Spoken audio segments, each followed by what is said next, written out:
But first, local government. It's meant to be about rates, roads and rubbish, right?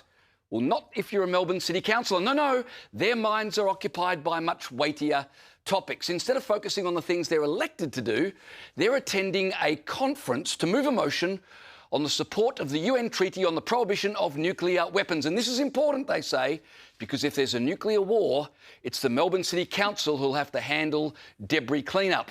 The motion to be moved by the council begins: in the event of a nuclear detonation, local governments would be required to respond to severe and long-lasting impacts on communities and infrastructure.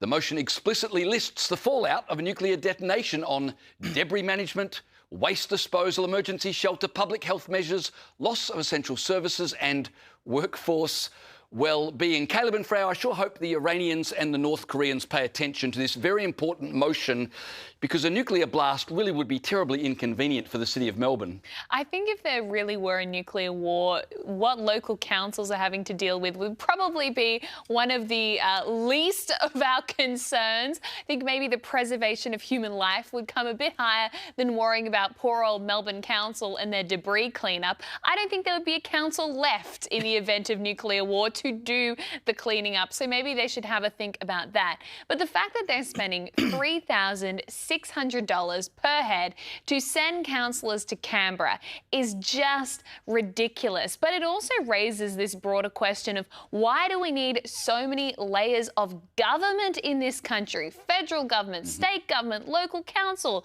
Now they're supposedly going to a conference where all the local councils will get together to better lobby state and federal government.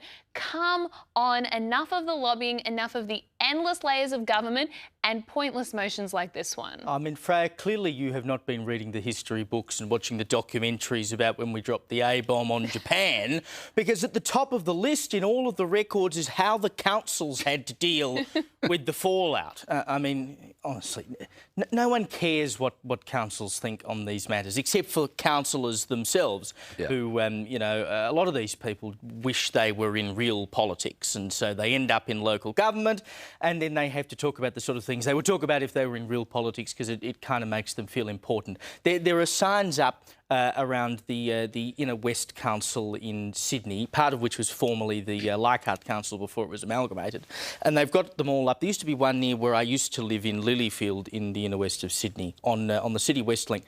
Nuclear-free zone. As though there was some sort of nuclear operation going on in Leichhardt prior to that sign going up.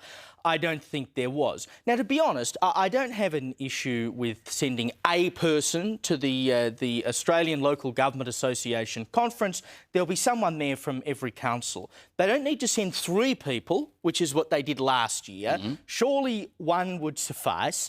And they don't need to be wasting their time on such frivolous matters. Well, I mean, it's not frivolous if you're a federal government, but such frivolous matters for a local council as nuclear weapons. You have no jurisdiction over nuclear weapons. It has nothing to do with you. Deal with something that's in your wheelhouse.